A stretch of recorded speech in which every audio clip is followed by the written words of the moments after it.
Hi students, this is Dr. Menchaca Pañulo. I am so happy you're in my class. This is a video that goes into some detail about your syllabus and the forms of assessment for the semester. I have to apologize because you're going to see my audiovisual equipment sucks a lot. I have better equipment. I don't have access to it right now, and also I have to learn. Over time, I'll get better.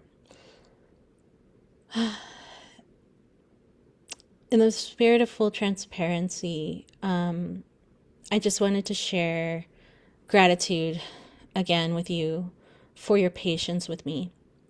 I didn't know how sick I would be. I didn't expect to be this sick. They think I have a condition called CIDP, which responds very well to immunotherapy. It was at the hospital this weekend that I found out that's most likely what I do have. It's a disease that attacks your nerve lining. The good news is that, if this is the extent of what I have, I will be much better once I get the appropriate immunotherapy.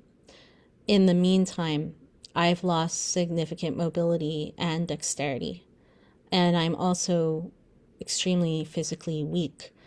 I had to be hospitalized for a neurological event after some of the tests that they did last week that I told you about, which are a part of my diagnosis. And those tests made me very sick, or at least my body's reaction to them. So I'm just being transparent with you to let you know where I am. Since I'm your professor, of course, I would much rather be physically in the classroom with you. I'm already very sorry that you are doing this online. But I hope that we can find and see benefits in this approach together. And I also hope that as I get stronger, there will be opportunities for those of you who want to, for us to occasionally have in-person contact or connections, reading groups, things like that. What else is there to say? This is a class, if you look at your syllabus, which is, of course, in a format required by the university, so it's a bit involved, but I tried to make it a little handy for you with a table of contents. You'll see that there's something called times and meetings, and I think also something called method of class or mode of delivery of class. This class is listed as online asynchronous, and what that means is that it is an online class, but it's not an online class that is like, oh, okay, we would have met in person at 11 o'clock, so we're going to meet on the computer at 11 o'clock. Asynchronous is almost like you're taking a class that you are the driver of every week. So every week you have content, every week you have assessment, but you're the one who kind of turns it on, and you're the one who takes out the materials and does it in a way that works for you when you're ready to do it, of course, within reason, based on deadlines. And that's the asynchronous part. That means that we don't have to be physically together and present. I know it's confusing. I'm sorry. The good news is you can kind of think of it in a way. It's like a podcast, maybe, or a streaming episode. But I'm going to go ahead and wrap this part up, and then we'll move on to more specific content about assessment and things like that that you really want to hear. Now, just to talk to you a little bit more about our course.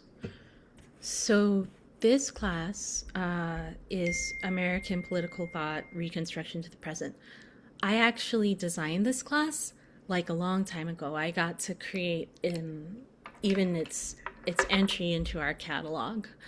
And for me, I had kind of always felt that looking at American political thought as one thing was too much.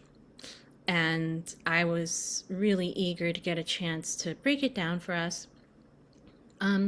Because honestly, each era has so much in it that's worth knowing and that it's important to know.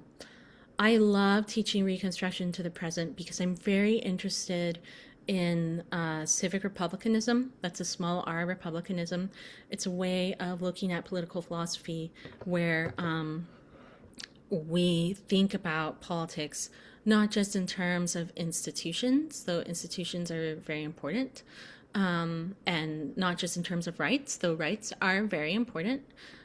We think about it in terms of how those things relate back to what I call, well, not just what I call, but what are called secondary institutions. Secondary institutions are things like,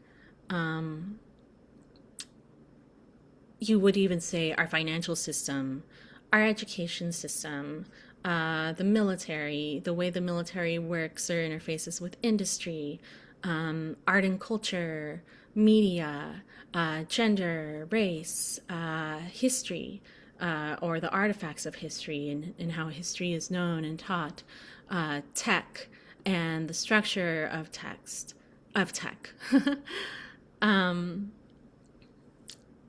Other secondary institutions are things like the press, and things like what we might put our money into, like how we take care of our parks, for example, in the US, or the services we provide citizens, how those things are organized. And then, of course, things like the family are secondary institutions. Motherhood, fatherhood, secondary institutions, healthcare, secondary institution, housing, secondary institution. This is what, I'm using it broadly, but civic republicanism, what it does is it says, hey, look, let's talk about politics, but politics is something big. It's not just rights and law, it's all these things that kind of interpinge and influence each other. And so for me, American political thought, Reconstruction onward, is a great way to zone in on this. I'm also a big fan of contemporary political theory. I have been a political theorist since that sounds crazy. I studied political theory since 2004, I'll put it that way. And I am now 40, and it is 2026. So I'll let you do the math. My point is, it's been a long time. My gravitation initially was to ancient and medieval thought, and then to contemporary thought, and those things at the same time. So, this course gives me so much playtime, like as a scholar and teacher. Things that I try to show you for your interests, your perusal, that I hope you find as interesting as I do. That being said, this is a different format. When we're in person, it's very, very seminar driven. And I'm not going to be able to simulate that, to the extent that I would hope. But we can find ways to work on that. I'm also willing to meet students for reading groups or office hours or anything, you'd like to pick your brain. Okay, so I'm going to talk to you a bit about the course, how it works. Pull up the syllabus. Now, this term, I had to use a special template that the university provides to give you your info. And I know that it might be kind of cumbersome. I'm sorry for that. I tried to include a table of contents to help you out, to give you, you know, easy access. The other thing is there's only one text you need to purchase for this class, and that text is called Dependent Rational Animals by Alistair McIntyre. I love that book. He's interesting. He's Scots-Irish, but he has been in America, he passed away 2 summers ago, but he was in America basically since he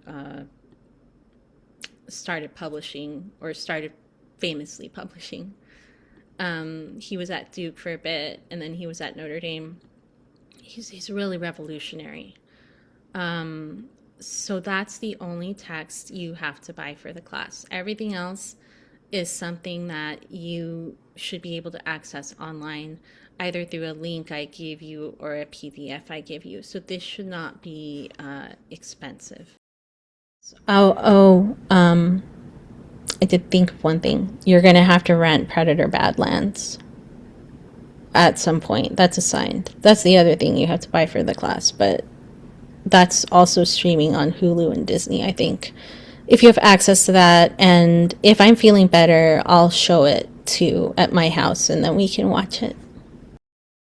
Normally, the way that the week will go, and of course, with me being hospitalized this week, we're behind. Normally, what we're going to do is each week is going to have about an 18 to 20 minute small lecture. I might give longer lectures sometime for those who want to get more in the weeds, but 18 to 22 minutes of a smaller lecture. The reading is normally going to be around 30 pages, sometimes a little more. Now, one thing it's important to know about this kind of reading is that you're not always going to understand it. Maybe you're a lot more gifted than I was at your age, but when I began political philosophy, I didn't understand probably about 75% of what I read. And I had a professor who told me not to worry, that that's very normal. Actually, a big part of philosophy is just learning to interpret, just learning to read. How do you learn to do that? Well, obviously you already know how to learn to read, but interpretation and close reading of text is a different kind of reading. And the way you learn it is by practice. You're going to start to, if you already don't have these skills, hear questions that the author is posing to you, even if they're not speaking them. And you're going to start to follow like an internal logic of the text that's going to raise questions inside of you. Sort of like, why is this word being chosen rather than that word? Why is this argument being made at this point as opposed to that argument? What are the implications of this line of argumentation about human nature for the claims they made like 3 pages ago? I don't think those claims fit. What does a contradiction in this sense mean? That's close reading. Some of you will have some, experience with it. Others will not. If you don't, just practice. If you do, just practice. The reading, the most important thing is to do it. You don't even have to understand it. You just have to, if you are like, I'm skimming this or whatever, or I'm reading this and it's not making sense to me, all fine with me. I just want the material to get into your mind and into your subconscious and your consciousness. And that's where we can work with that for sure. So that's my expectation around reading and kind of the cornerstone of everything we do here. So the format, like I said, mini lecture, small reading, and then I'm going to pose to you some kind of seminar-like problem. I've given you 4 modes basically of assessment, 4 different things that I'm doing to assess you. Assessments are no fun. If you have had me in class, then you know that I don't like to assess you. I would rather have a way where you show up, I can tell you've done the reading, and we go through the structure of the argument, and we reflect, and you guys engage with each other and with me. But, there's just no way, that's very difficult to do generally, but also there's no way to do that now. So I use kind of these little rough modules. The first is called the Political Thought Notebook, and that's the first thing you're going to be assigned. You're going to submit these in batches. My biggest goal here is to have you produce something handwritten that allows you to show me a passage that you either think is important, that you think is interesting, confusing, unusual, distressing, persuasive, whatever, right? Just something that grabs you. And I want you to take ownership of it yourself. That's why I'm having you handwrite it. And then I give you instructions on how to figure out what the author's saying, what assumptions are driving this thing that you're pointing out to me. And then, have you give a response. You'll end with one question about the argument or its implications. It is very targeted. It is short. The purpose of it is simply you showing me that you're taking ownership of the reading, that you're analyzing it, and me taking a look at it and thinking along with you. It also gives me a chance to know your mind as a student, to get a sense of who you are, what's important to you, what you're thinking through. Another assignment that I will use as assessment in this class is called a political object assignment. Now, I think these are cool. This is the type of thing that when I was a student, I liked to do a lot. I've been trying to emphasize politics is not only about these artifacts that we can point to, which are very important, right? Like election results, voting processes, speeches, I don't know what you would say, warfare plans, deliberation before the Supreme Court. Of course, these are political objects, but if politics isn't confined to that understanding of politics, then political ideas are going to appear, and images, advertisements, memes. Memes is a big place. We see them nowadays.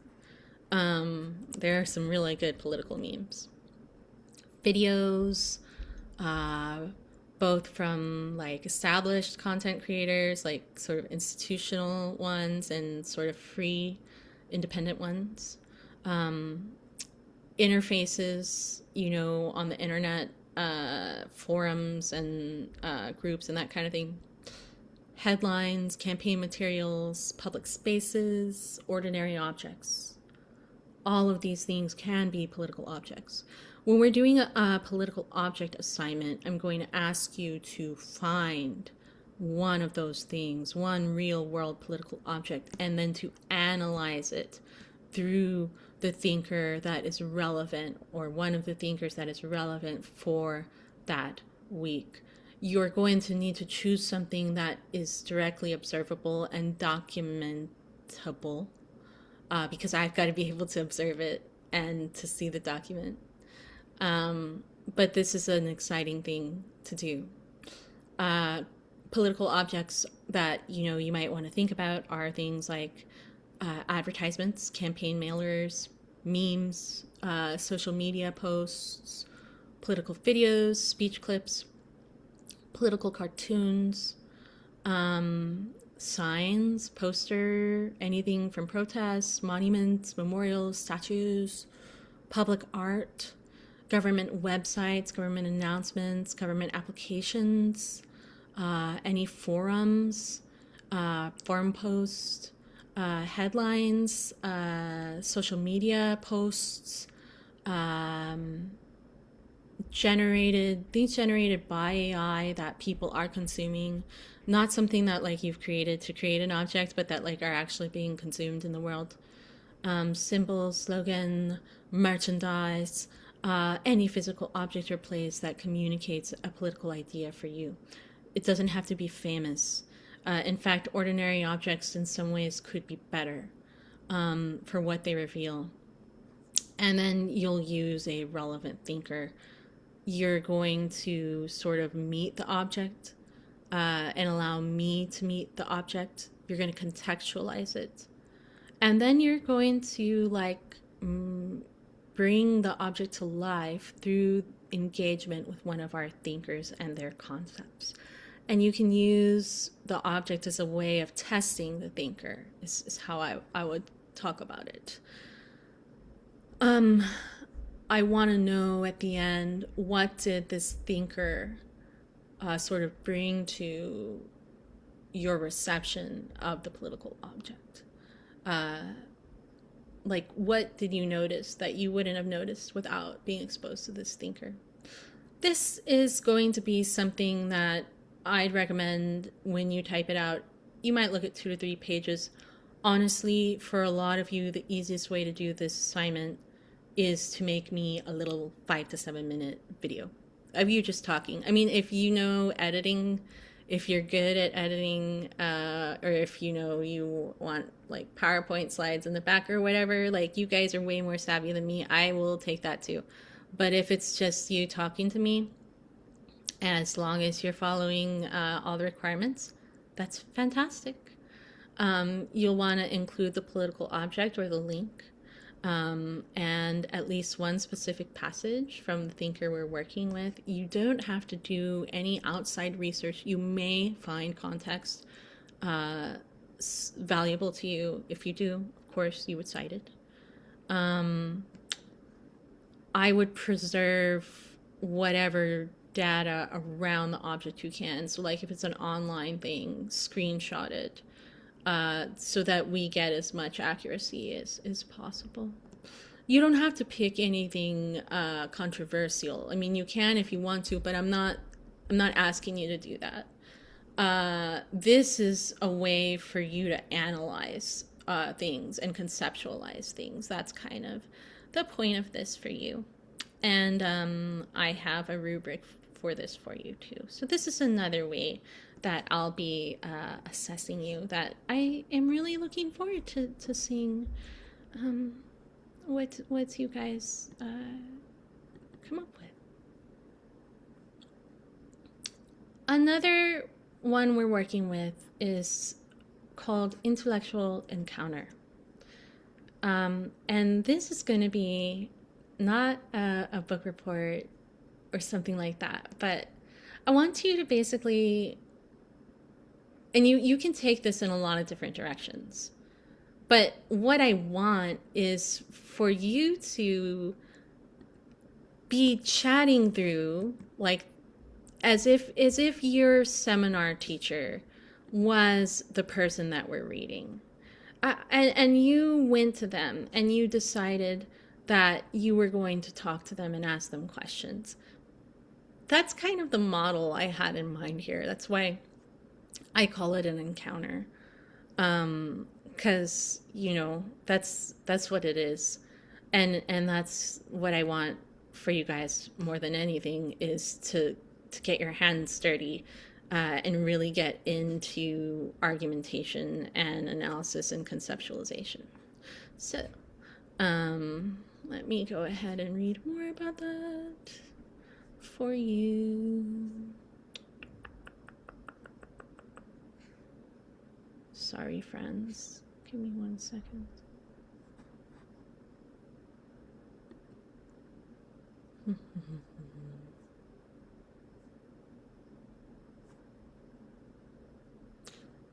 Okay. This is going to be only a 4 to 6 minute assignment, meaning you're going to be expected to record something for me. But you're not going to have to talk for like longer than 4 to 6 minutes. And it's going to have to be on a specific prompt that I give you. You don't want to read an essay. You can use your notes, and I do definitely expect that you refer to at least one specified passage from the assigned text. But you don't need to do any outside research. And you also don't need to agree with the thinker. You can disagree with them. You might have some overlaps, stuff like that. This is me kind of watching you react to the thinker and the reading. So what you'll first do is you'll set the problem in 1 or 2 sentences, explaining the problem, which is something that I will give you. Then you're going to reconstruct the argument that is being made, so that if I never heard this argument in my life, that you would be giving it to me in a way that I was like, wow, that makes so much sense. Then I want you to subject this line of reasoning to an examination.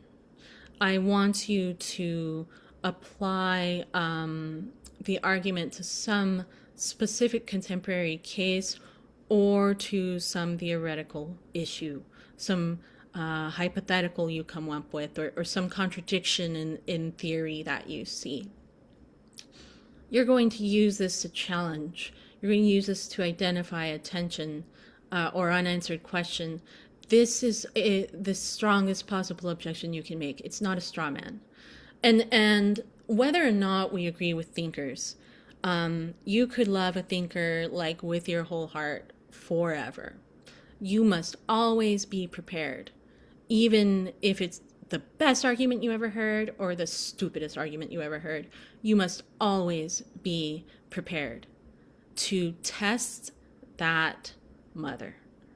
You've got to really get in there and make the strongest case against it that you can, and see where it goes. The final part of this, of course, is to respond to me, tell me what you think now. How has the encounter changed? Are there any confirmations, changes, extensions of where you started out? All right. So that is that one. Now, the final one is something called Ask the Machine. Let me pull that one up. And this also gives me a great chance to talk about AI. I am someone who, in theory, I am very anti-AI from one perspective, because my biggest fear is that students will learn not to think.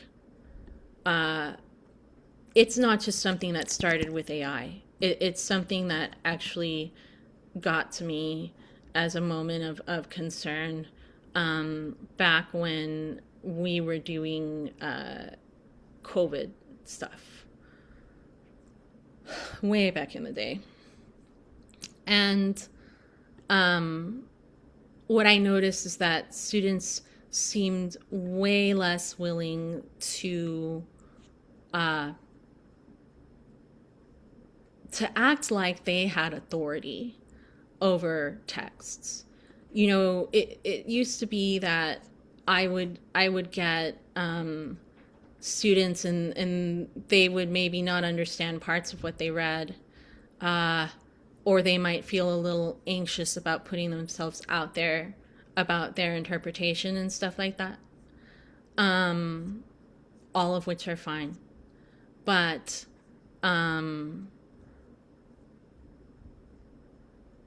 you know, the issue quickly became to me that when COVID passed, uh, students came back and they were very wary of reading something, anything, and telling me, this is what I think this author is saying, or this is what this argument means to me. They were scared, as if I was going to tell them, that's crazy. Like, that's the stupidest thing I ever heard. And I didn't know where that came from. I'd never seen it before. And I don't like that, because you guys are smart. I've never had smarter students than I do here, honestly. And I've been in so many places. I say that. It's true. I worked with students in Notre Dame. I worked with students at Princeton. I worked with students at the Naval Academy. I worked with students at this place called Furman. And I have never had better students than the ones at Texas State. I have never had cleverer students than the ones at Texas State. So it broke my heart when people came back and they didn't have any confidence.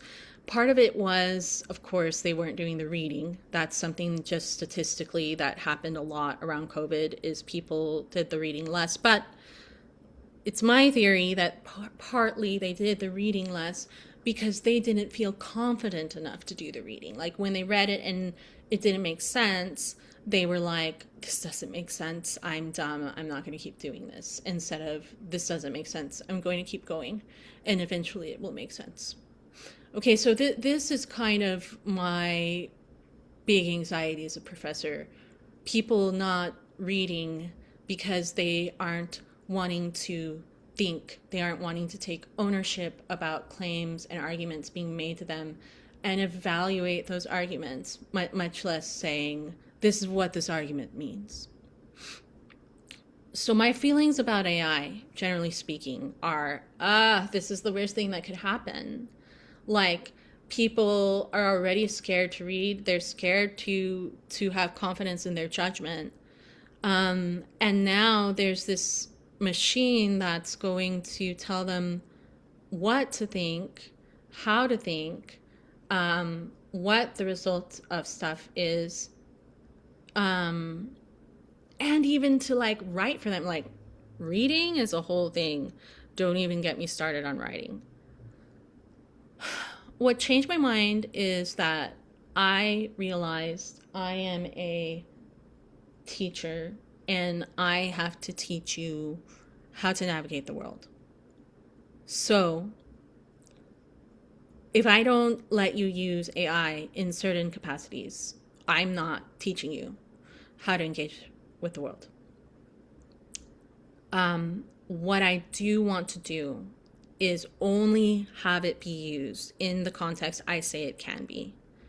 And the context I say it can be is in these Ask the AI assignments, where what you're going to do is prompt the AI to answer a question based on a prompt I'm giving you that's based on whatever we've learned.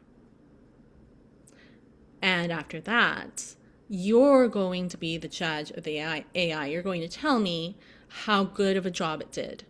And if it didn't do a good job, you're going to tell me why, and you're going to tell me what it could have done better.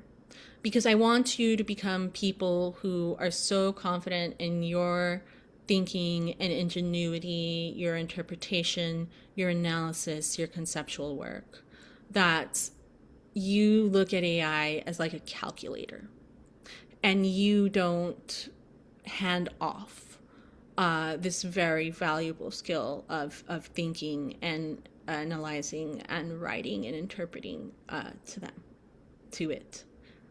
So that's the other assignment that is going to be in a rotation for you.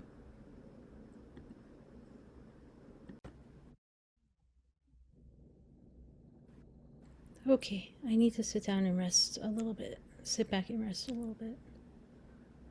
In American political thought, Reconstruction to the present, in terms of assessment, I was playing around with two other things. One was a chance for you to go through and look at a specific question in the Epstein files. And I was pretty excited about that. One reason being that a lot of what we study could come up here in different ways. There are even some people that are in our syllabus who you might find there. Remember, of course, none of this is about this is not allegations or proof or anything. This is archival research, which is another reason I'm interested in something like this, is because learning archive research is really important. So there's an evidence lab I was playing around with for that. Because of this setback, I'm not sure if we'll keep that, but hopefully we will. I'll let you know soon. Also, you can give me some feedback. The other is I had been hoping, because of your, the way that this course is, it's a bit higher level, that we were going to have a final oral exam, which would just give me a chance basically to talk to you about the course.